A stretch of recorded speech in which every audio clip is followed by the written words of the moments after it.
السلام علیکم ورحمۃ اللہ وبرکاتہ۔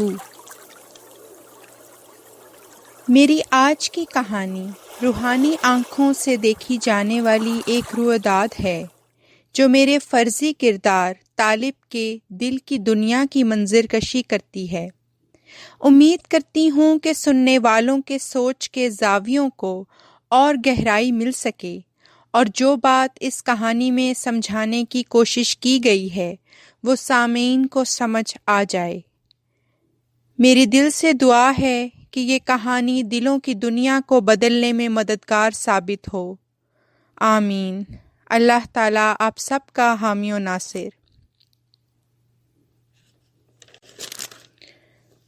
دل کی دنیا، چیپٹر 1، شیطانی کاروائی۔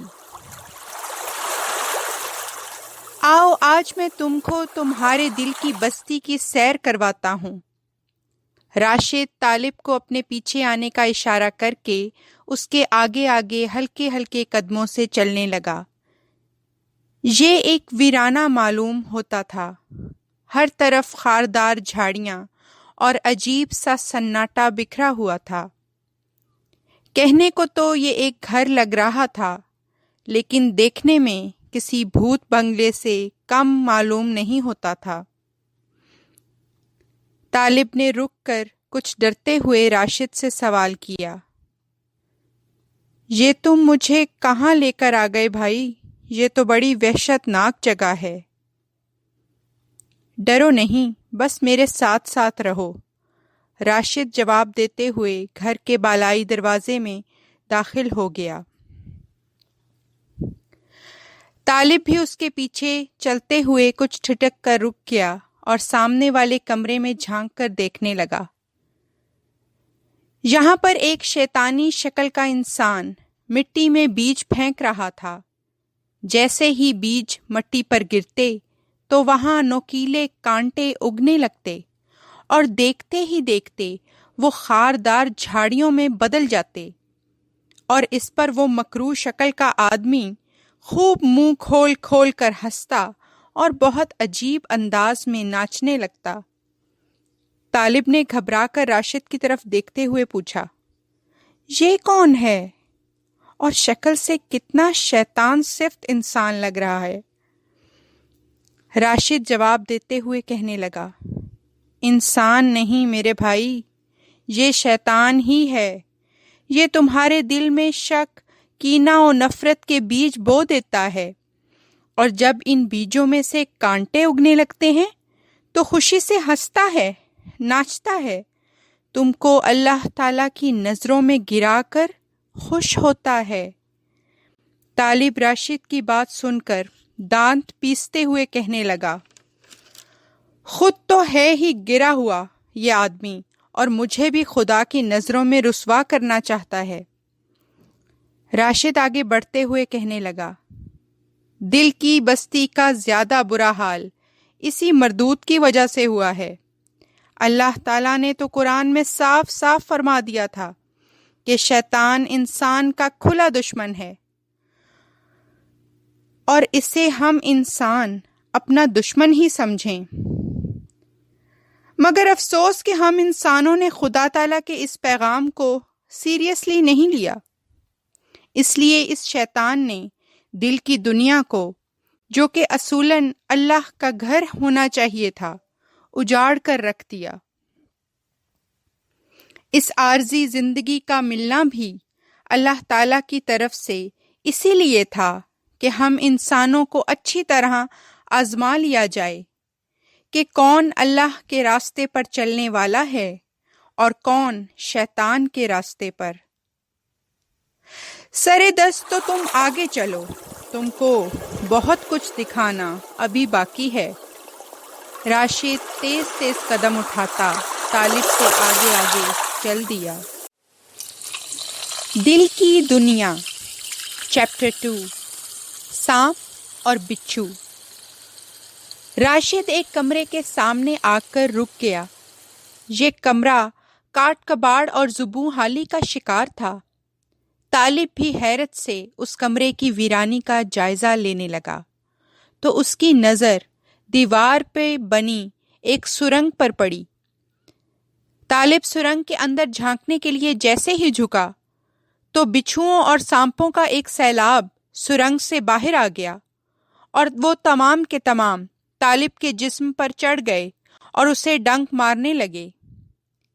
یہ خوفناک منظر دیکھ کر راشد بھی گھبرا کر پیچھے ہو گیا۔ طالب والہانہ انداز میں اپنے اوپر سے ان سانپوں اور بچھوؤں کو اتارنے لگا۔ کچھ دیر اسی بے چینی اور اضطراب کے عالم میں گزری۔ طالب بڑی مشکل سے اپنی جان چھڑوا کر کمرے سے بھاگا۔ طالب بہت گھبرایا ہوا تھا۔ راشد سے مخاطب ہو کر کہنے لگا، یار یہ کہاں سے آ گئے اتنے سانپ اور بچھو؟ میری تو جان پر بن گئی تھی، بڑی مشکل سے جان بچا کر بھاگا ہوں۔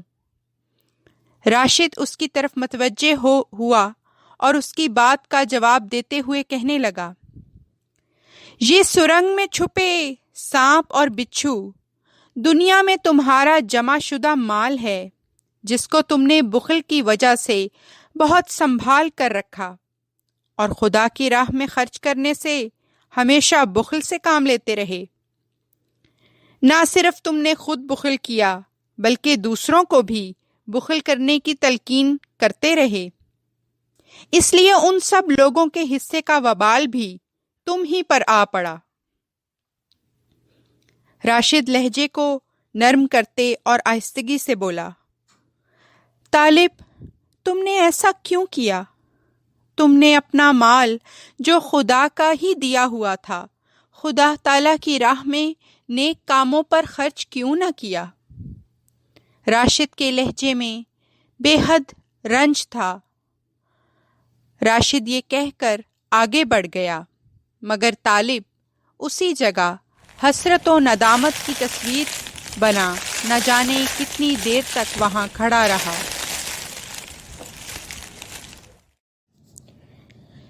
دل کی دنیا، چیپٹر 3۔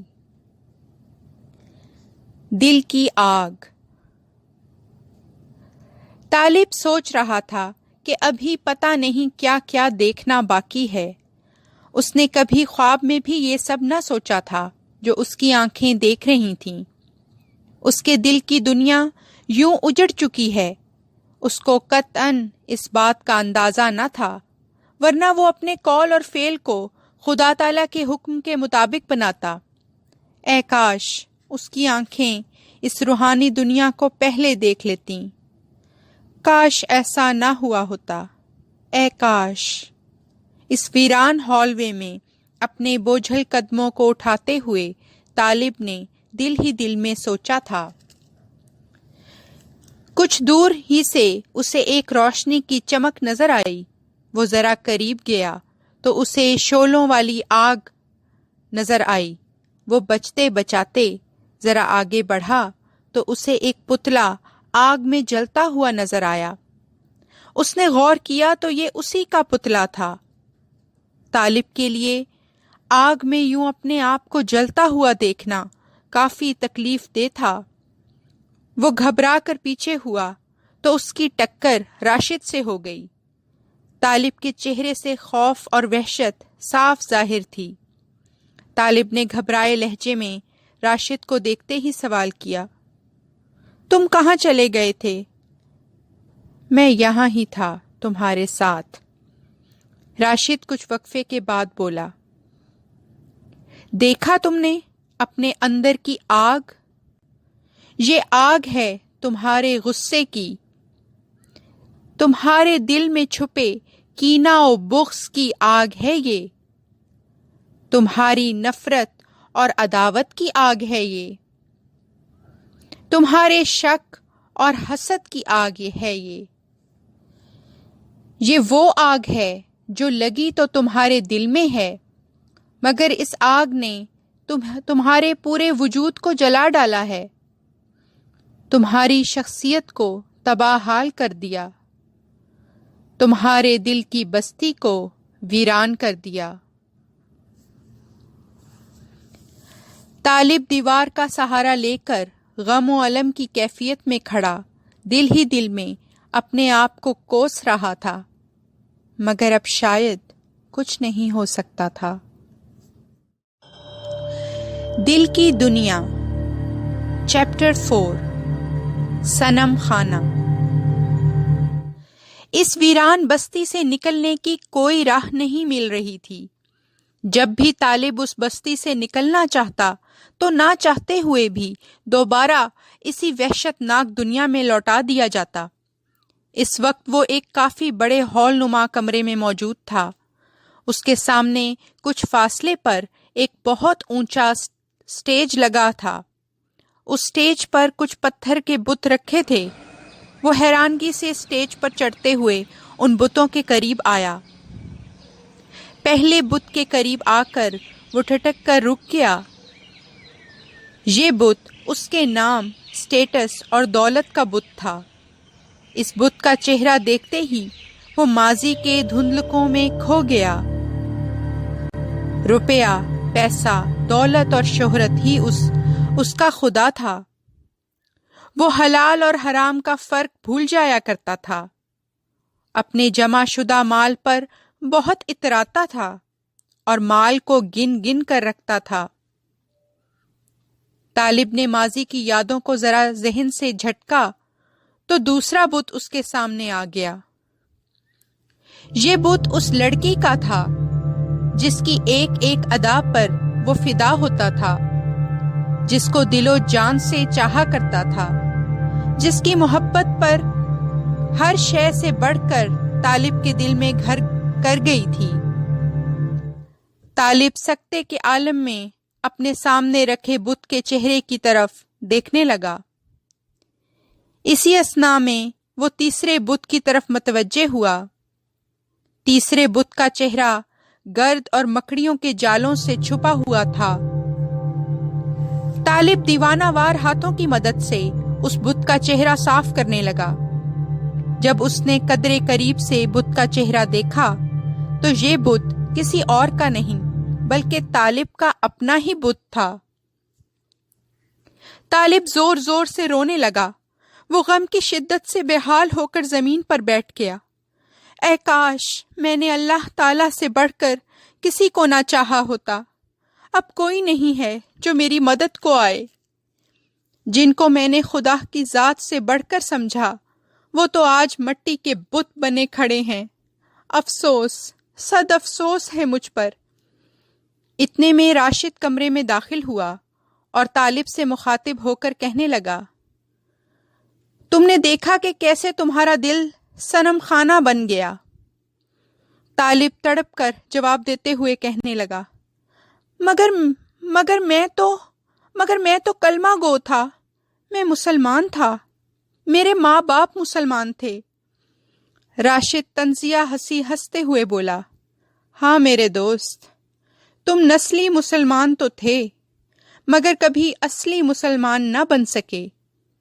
زبان سے کلمہ پڑھنے اور دل سے ایمان رکھنے میں بہت فرق ہوتا ہے طالب۔ تم تو بس دنیا دار تھے، لوگوں سے امیدیں لگانے والے، انسانوں کی اداؤں پر جان دینے والے، کبھی ان اداؤں کے بنانے والے پر بھی تو فدا ہو کر دیکھتے۔ کسی انسان کی خاطر راتوں کو رونے اور تڑپنے والے، کبھی اس خدا کی خاطر راتوں میں رو کر دیکھتے۔ اس خدا کے غلام بن جاتے تو وہ تم کو دو جہاں کی نعمتوں سے مالا مال کر دیتا، مگر تم نے اپنی خواہش کو ہی اپنا خدا بنا لیا تھا۔ آج مدد بھی پھر انہی سے مانگو۔ آج دیکھو کیسے اندھے، بہرے اور گونگے بن کر تمہارے یہ خدا کھڑے ہیں۔ یہ نہ تو تمہارا کچھ فائدہ کر سکتے تھے اور نہ ہی کچھ نقصان۔ حکم بس اللہ تعالیٰ ہی کا چلتا ہے۔ کاش تم قلب منیب لے کر اللہ تعالیٰ کے سامنے حاضر ہوئے ہوتے۔ اے کاش کہ تم قلب سلیم لے کر خدا کے سجدے میں جھکے ہوتے۔ اے طالب، کاش کہ تم حق کے طالب ہوتے۔ اے طالب، کاش کہ تم حق کے طالب ہوتے۔ یہ آخری آواز تھی جو طالب کی سماعت سے ٹکرائی تھی۔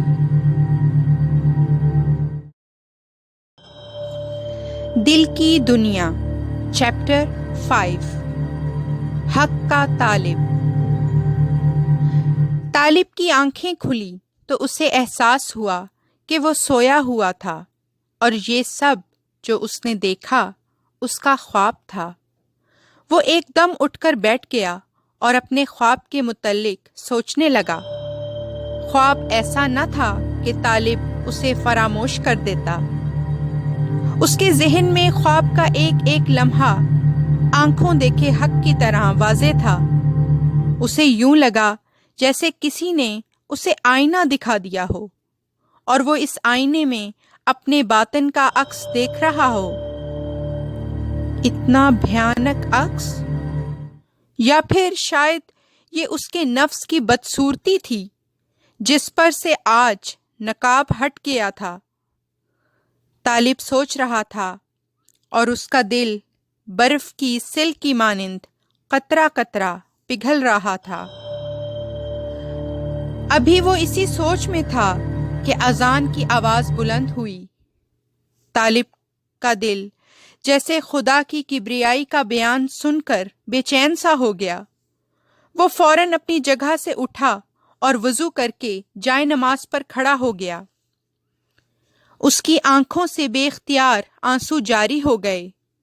وہ سجدے میں اللہ تعالیٰ سے دعا کرنے لگا، یا اللہ، میں بھٹک گیا تھا، مجھے سیدھا راستہ دکھا دے۔ تیرے علاوہ کون ہے جو مجھے سیدھی راہ دکھلائے؟ تیرے علاوہ کون ہے جو میرے دل کی دنیا کو بدل سکے؟ میرے اللہ، تو چاہے تو میری ان اندھی روحانی آنکھوں کو نور بینائی عطا فرما دے، مجھے حق کو دیکھنے کی توفیق عطا فرما۔ ہاں شاید، بلکہ یقیناً یہ تیری رحمت کی وجہ سے ہوا ہے کہ میں اپنے دل کی دنیا کا حال دیکھ سکا۔ میں نے اپنے دل کی دنیا کو ایک صنم خانہ پایا، اسے اجڑا ہوا ویران دیکھا، جلتا ہوا اور سلگتا ہوا دیکھا۔ یہ سب میری بدعمالیوں کے باعث ہوا۔ اے رب العرش، میں تیری بارگاہ میں اپنے گناہوں کا اعتراف کرتا ہوں، توبہ کرتا ہوں، اپنے گناہوں کے بابت تجھ سے بخشش کا طلبگار ہوں۔ تیرے علاوہ کون ہے جو مجھے بخش دے؟ نماز میں روتے روتے طالب کی ہچکی بند گئی تھی۔ وہ کافی دیر تک گریہ وزاری کرتا رہا۔ نماز پڑھ لی تو اس کو اپنے پورے وجود کے اندر ایک سکون محسوس ہوا۔ اس نے ایسا اطمینان اور سکون پہلے کبھی محسوس نہ کیا تھا۔ طالب نے دل ہی دل میں یہ سوچا کہ اب وہ اللہ سبحانہ و تعالیٰ کا دامن کبھی نہیں چھوڑے گا اور اپنی برائیوں کو دور کرنے کی کوشش کرے گا اور گناہوں سے بچے گا۔ مگر لمحہ بھر میں اس کے ذہن میں یہ سوال پیدا ہوا، کیا تم بچ سکتے ہو؟ طالب نے اپنے ہی سوال کو دوبارہ دہرا کر خود سے ہی پوچھا تھا، کیا تم گناہوں سے بچ سکتے ہو؟ اور خود کو ہی جواب دیتے ہوئے کہنے لگا، میں گناہوں سے نہیں بچ سکتا جب تک کہ میرا خدا میری مدد نہ کرے، میری برائیاں مجھ سے دور نہ کرے۔ میں نہیں بچ سکتا جب تک کہ اللہ تعالیٰ مجھے سیدھی راہ نہ دکھلائے، مجھے شیطانوں کے حملوں سے نہ بچائے۔ میں نہیں بچ سکتا، میرے مالک تو میری مدد کر۔ طالب ایک بار پھر سجدے کی حالت میں گڑ گڑاتے ہوئے دعا مانگنے لگا۔ جب دعا کر کے فارغ ہوا تو ایک بار پھر اس کو وہی سکون اور اطمینان ہوا جو کچھ دیر پہلے اسے محسوس ہوا تھا۔ اب کی بار اسے محسوس ہوا کہ وہ اکیلا نہیں ہے، بلکہ اللہ تعالیٰ کی ذات اس کے ساتھ ہے، اور اسے یقین ہونے لگا کہ اللہ تعالیٰ ہی اس کا مددگار ہے۔